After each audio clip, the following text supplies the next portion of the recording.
Everybody, I'm live with my deep, hoarse voice here.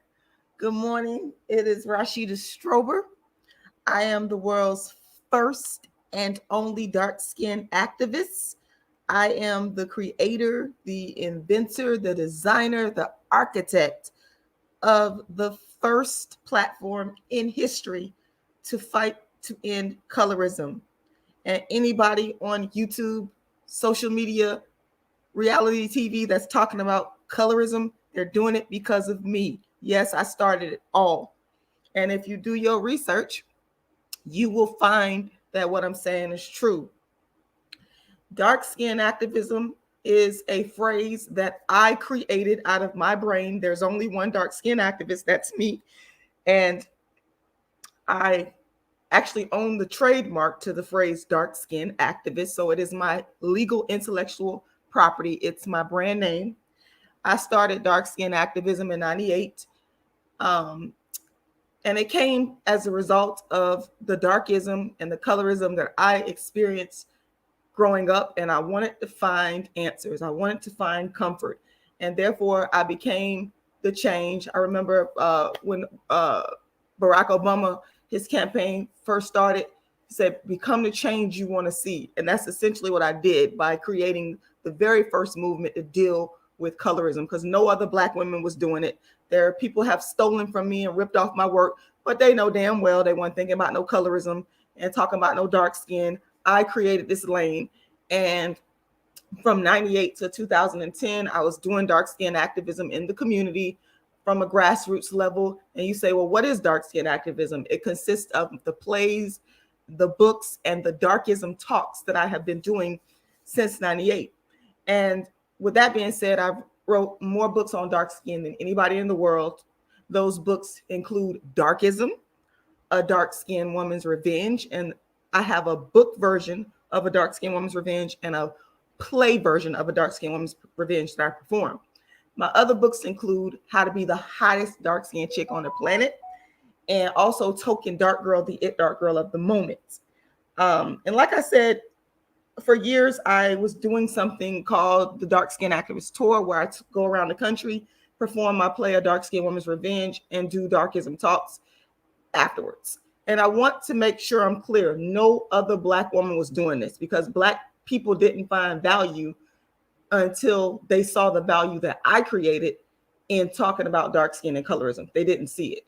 So from 98 up until 2010, I garnered media attention, appearing on television at one time, also being written about in various publications, and just working hard to build this platform.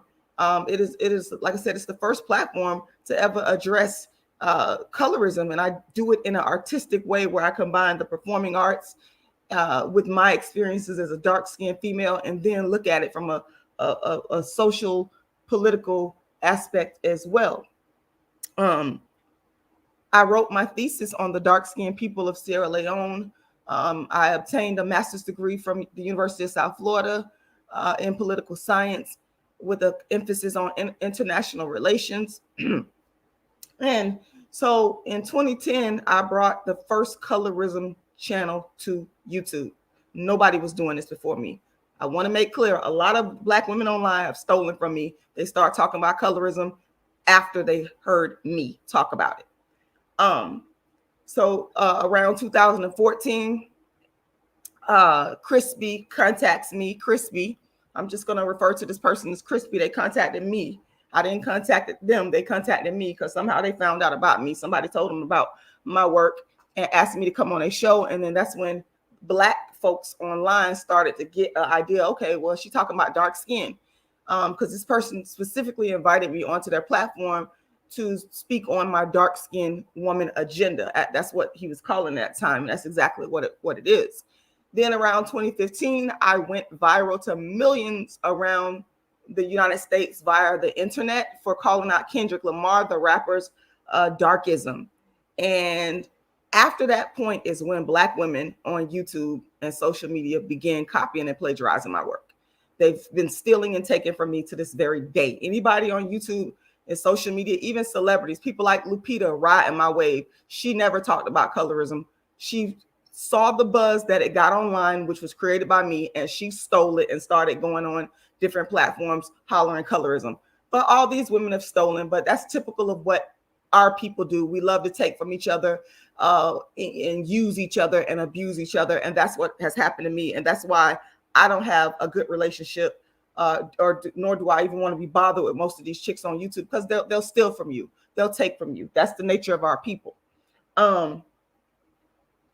But the truthful, honest, ethical, moral people know that I'm the originator.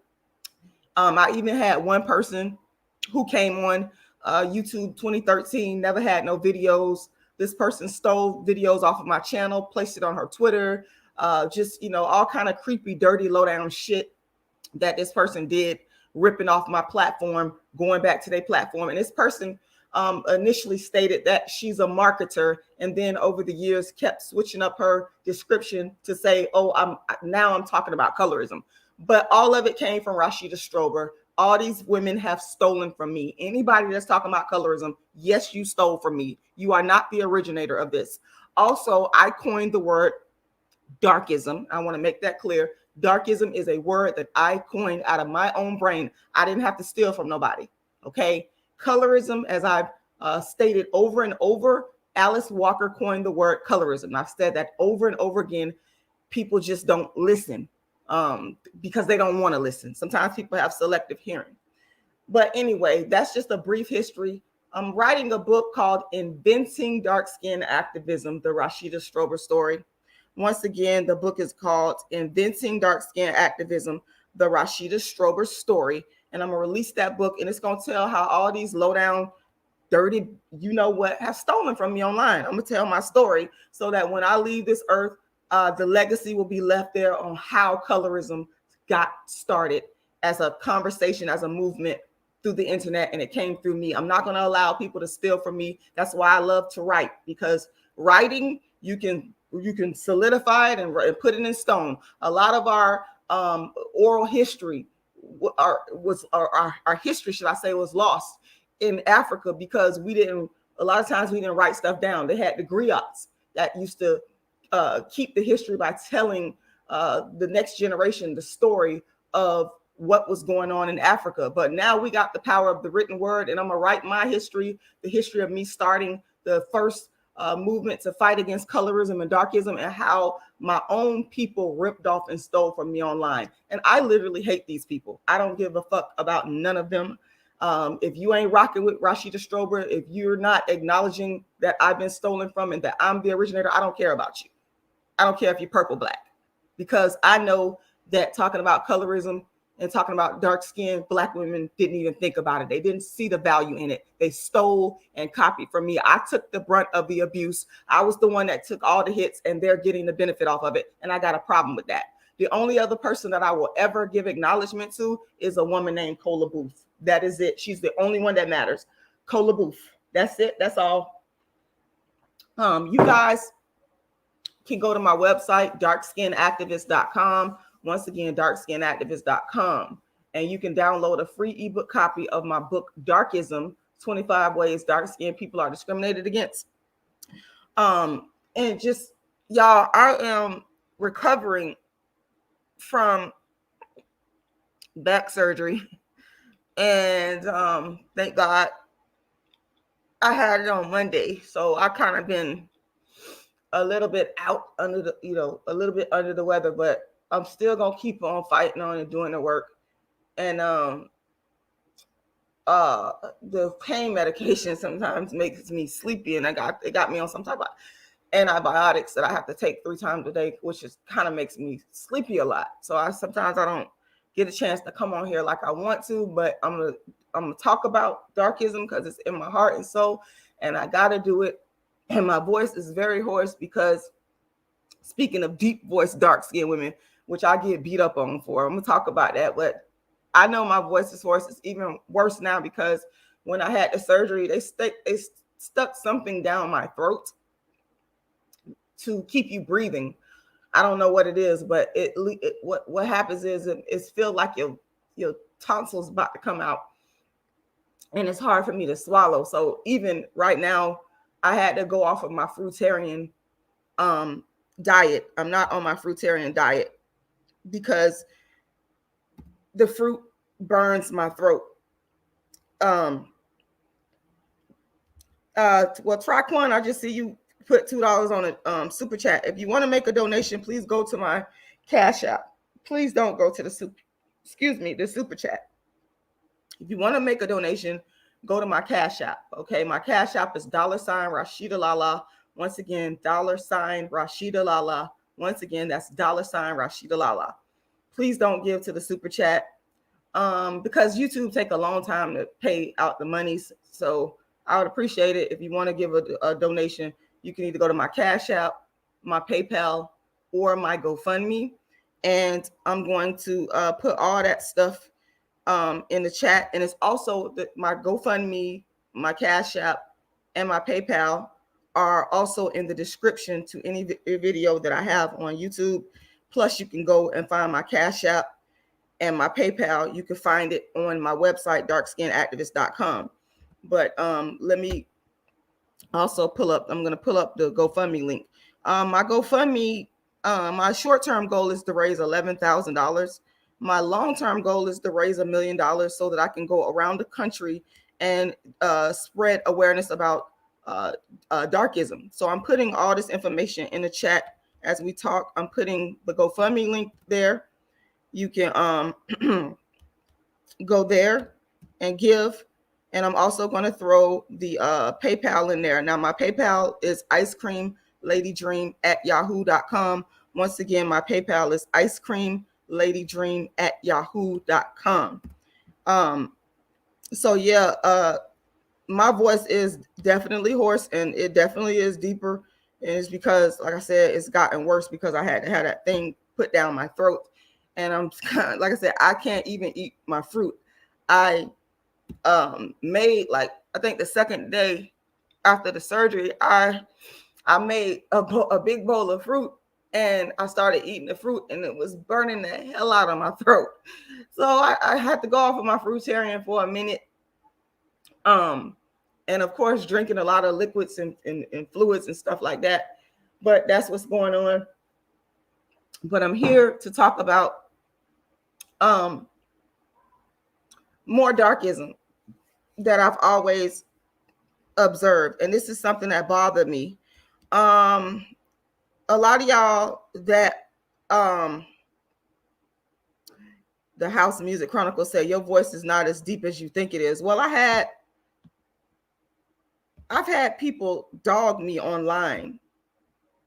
Crispy was one of them. I remember when Crispy dogged me, saying that, oh, you got a deep voice, and anything that is masculine is always associated with a dark-skinned woman, and people let you know that they think you're masculine, or they tell you something about you is masculine to tear you down, to hurt your feelings, to beat you down as a dark-skinned woman. But what I have noticed is that the light-skinned women with deep voices do not get the same type of treatment. They get forgiven. Now, let me say this, because people love to come and lie on me and say you don't like light-skinned people. This is no shade to light-skinned women. I wish people would stop. Okay? Stop the pettiness. Be mature. Okay? Be mature. What I'm doing is I'm calling out the actions of people regarding darkism. I am not attacking a group of people. But because people don't want me to call out darkism, they accuse me of disliking or attacking light-skinned women. And that is not what this is about. This is simply to talk about what I see, what is the objective reality that's in the world. And I have been dogged, looked down upon, buked and scum for having a deep voice as a dark-skinned woman. Okay? And again, it has been associated with you're not feminine. Because what's the first thing that people do when they attack a dark-skinned woman? they attack that dark-skinned woman's femininity. And voice is a part of femininity. Okay. And, you know, but I noticed that light-skinned women don't lose their femininity if they have a deep voice. They're not attacked. Their femininity is not attacked if they have a deep voice. And there is, y'all heard me, some of y'all that have listened to me, you know, I talk about a person that I knew growing up named Big Light Skin Michelle. Thank you, Woo Woo. You said, Rashida, you have a nice voice. I like it. This Big Light Skin Michelle that I grew up with, okay, she was popular. She was, you know, revered. You know, she was highly looked upon in the community, even though she was big and husky, even though she had a deep voice, even though she had a big pig nose, even though she was stank most of the time, musky, even though she had a short, dripping jerry curl, okay, she was never attacked for her femininity, even though she went around the neighborhood bullying and fighting and beating up and jumping on other people. You know, I'll never forget this. I one of the neighborhoods in St. Petersburg I grew up in was the Childs Park neighborhood. And that's where this person, Big Light Skin Michelle, that's where she was in that neighborhood too. And she had a lot of brothers just like me. But she was able to get away with having a deep voice and having other unfeminine characteristics. And that is what I mean by the double standard. That is what I mean by the darkism. When you got a light-skinned chick in the hood like that could get away with doing things that would be considered masculine, and they still are able to keep their femininity and they're not attacked, people, that's darkism. That's darkism. Okay. I know some one of the things that some women are just born with, a, you know, their voices are just naturally deeper, right? But some of these women, I know some chicks that do the smoking, you know, smoking cigarettes and stuff like that, it causes their voices to become deep. Okay. But like I said, whenever I see these women and I see the interactions between them and men, they're never stripped of their femininity. Dudes still try to holler at them. They still get married and wiped up. Okay. And it's, you know, it's darkism, even in the rap world. If you look at the rap world, you see that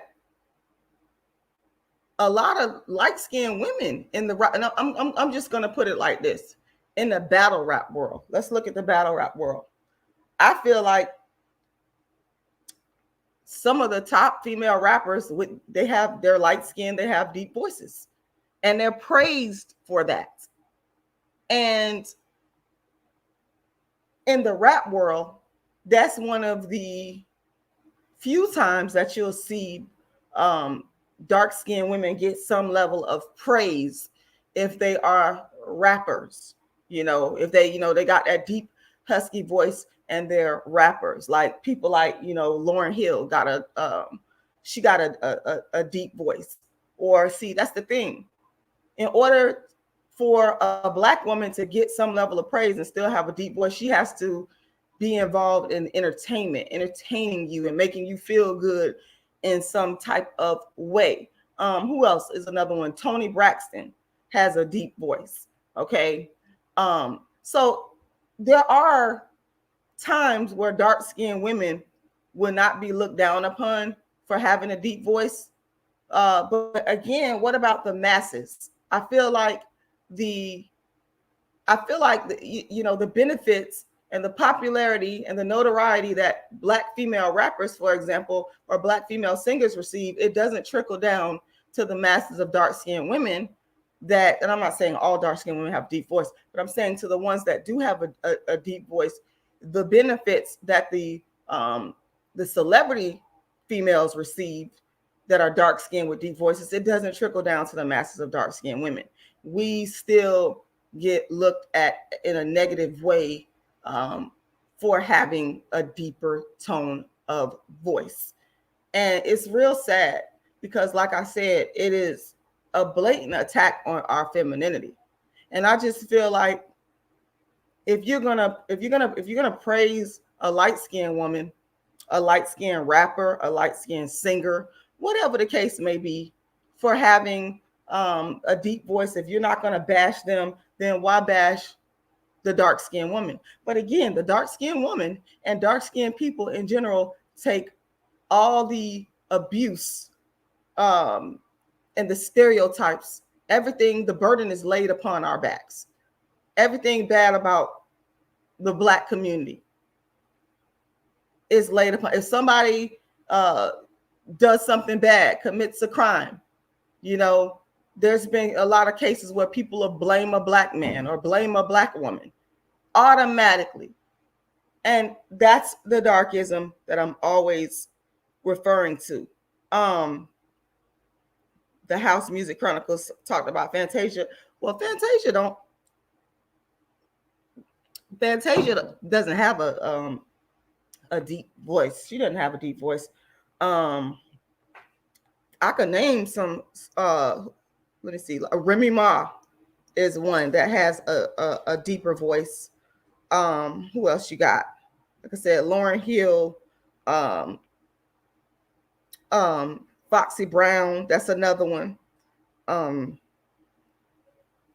It's like I said, if a dark-skinned woman has an attribute that is considered to be not feminine, if she can parlay that attribute into something that can entertain people or that people can use, then she won't be as subject to darkism as a regular dark-skinned woman that's living in the hood or that's, you know, living in a middle class, upper middle class neighborhood, or whatever the case may be, a regular dark-skinned woman. And again, that is unfair in and of itself. That's darkism in and of itself, because it shouldn't be that way. It shouldn't be that way. I mean, I feel like we should all be looked at equally. You know, I feel like it shouldn't be a double standard. But these dudes will wife these women up. You know, they don't care if the light-skinned woman got a deep voice. What they care about is, okay, she light skin. The light skin will trump all of that. You understand? It will. The House Music Chronicles say Remy Ma and Megan Thee Stallion both look like Canadian. Well, okay. Well, that's your opinion. The House Music Chronicles. That is your opinion. But like I said, it's not fair. It's like we never can get a fair shake. And it's like anything is used, any small little thing to attack our femininity is used. And voice is a big thing that Black people use in terms of females who have deep voices. That's a big thing. And it's something that I think that a lot of us are not even conscious about, which is why I'm on here making this live, because I have observed deep voice, light-skinned women have more privilege than deep voice, dark-skinned women. Okay, I've observed deep voice, dark-skinned women be attacked and deemed unfeminine for having a deep voice, whereas the light-skinned, deep voice women have not been attacked for having the same deep voice. I'm just here to say, let's level the playing field. Okay, let's treat the dark-skinned, deep voice woman and the light-skinned, deep voice woman equally. Okay, that's it. My message is very simple. Darkism in all shape, fashions, and form has got to come to an end within the Black community. Okay, we got to begin to recognize it. That's the first step. And then once we recognize it, then we take action to stop the behavior. Okay, and that's really what it's all about. I've always been about fairness, equity, and righteousness towards all Black people. Well, you're right. The House Music Chronicles, life isn't fair. I agree with that.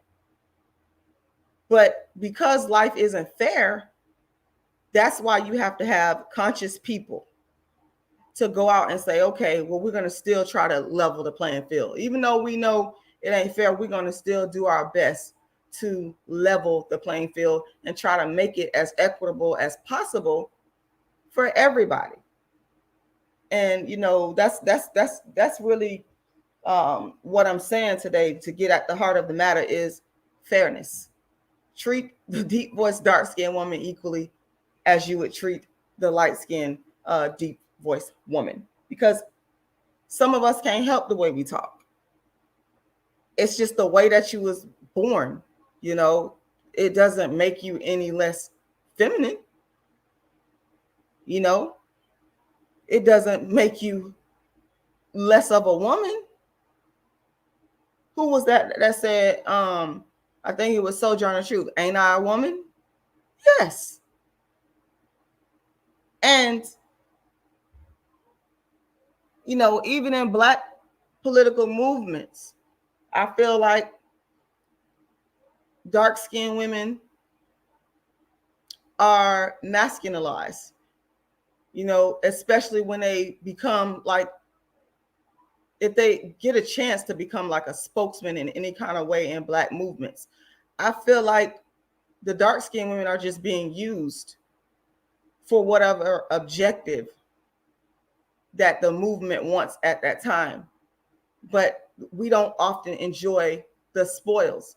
I feel like even in these Black movements, the men gravitate towards still the lighter skinned women. I've seen it with my own eyes. So it's like dark skinned women, we get used for everything. We get put on the front lines of fighting against oppression. But when it comes times to enjoy and to settle down and to, you know, have a family with a man, the men, even the men in the movements, they still will choose a lighter skinned woman over the darker skinned woman. Again, y'all, I've seen this with my own eyes.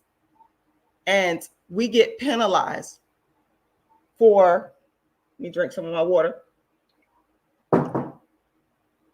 We get penalized for standing up and speaking out. People will say it's masculine if you're a dark-skinned woman.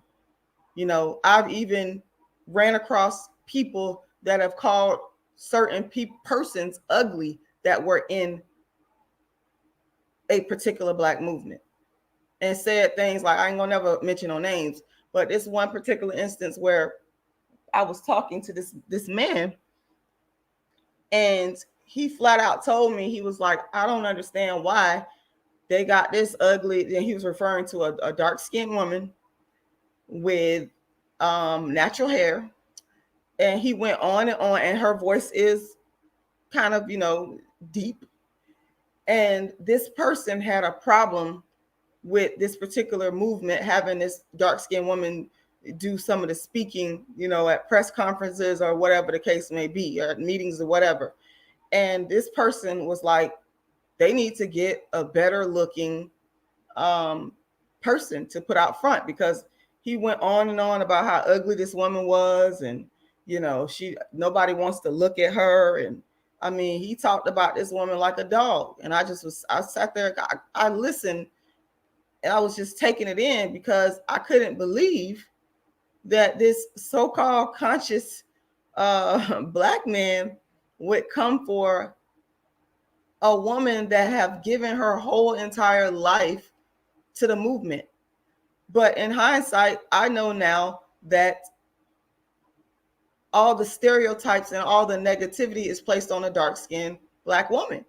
Okay. And I know now that, yes, some of these movements will put you out front when it's convenient for them. Okay. They will use you when it's convenient for them. Okay. But then again, when it's time to enjoy the spoils, when it's time to enjoy the little breadcrumbs that, is thrown to us, they don't want to enjoy it with the Black dark-skinned woman. And this man was like, he would never deal or date her. That's why he was like, I would never deal with her. He was going on and on again, bashing her looks. I mean, it was like crazy. And it's like mind-boggling the way that some of these so-called conscious people think about dark-skinned women. And I was shocked and surprised because this man had been in a conscious, community for years. So I was like, dang, I can't believe that this is coming out of this person's mouth. Sorry, y'all. I'm not going to stay on here too long because I told y'all my throat hurts. But I wanted to come on here and talk briefly about this.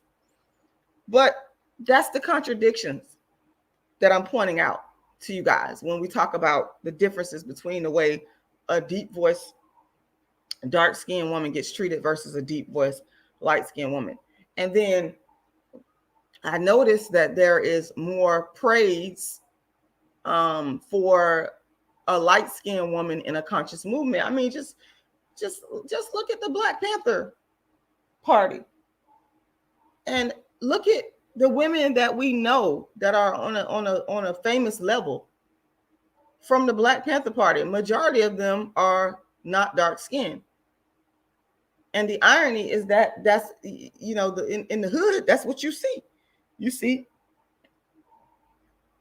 majority dark skin, but then the representation in these so-called Black conscious movements, the representation and the leadership is often non-dark skin. It's like sometimes we are embarrassed. Our people are embarrassed of some dark-skinned women. I really feel that way because I've seen it. I've heard people make certain comments about certain people in Black power organizations. And it's very upsetting to me. It's very upsetting to me that dark-skinned women cannot just be in her femininity. And it's very upsetting to me that if we as dark-skinned women decide to take some type of leadership role in a Black movement, that we will not be given the same level of reverence and respect and have the same level of respect assigned to our femininity as the non-dark ones. That's very upsetting to me. That's one of the contradictions of, the Black power movements. And it's something that is not spoken about. That's why I'm on here talking about it now. It's like, it's the big elephant in the room. We don't really want to talk about that aspect. We just want whatever work to get done. We want to be able to use you to get the work done, use you to get out whatever information we're trying to get out. But again, when it come down to getting married, when it come down to starting a family, are these Black power conscious revolutionaries, are you choosing a dark-skinned woman? That's what it all boils down to. Are you choosing a dark-skinned Black woman? So, yes, that is what I wanted to say this morning. I hope you guys have a fantastic weekend. Make sure you like the video. Make sure my voice is like, my throat is really hurting. I'm gonna get off of here, but y'all make sure y'all have a wonderful weekend. Make sure you share the video, like the video. Also, you can go to my website. Once again, it's darkskinactivist.com. Once again, that's darkskinactivist.com. And you can download a free ebook download of my book, Darkism, 25 Ways Dark-Skinned People Are Discriminated Against. And, I need to write a volume 2 and talk about the darkism regarding the voices, the deep voices of a light-skinned woman versus a dark-skinned woman, and get into that even more. But yes, please go download the book and read it for free.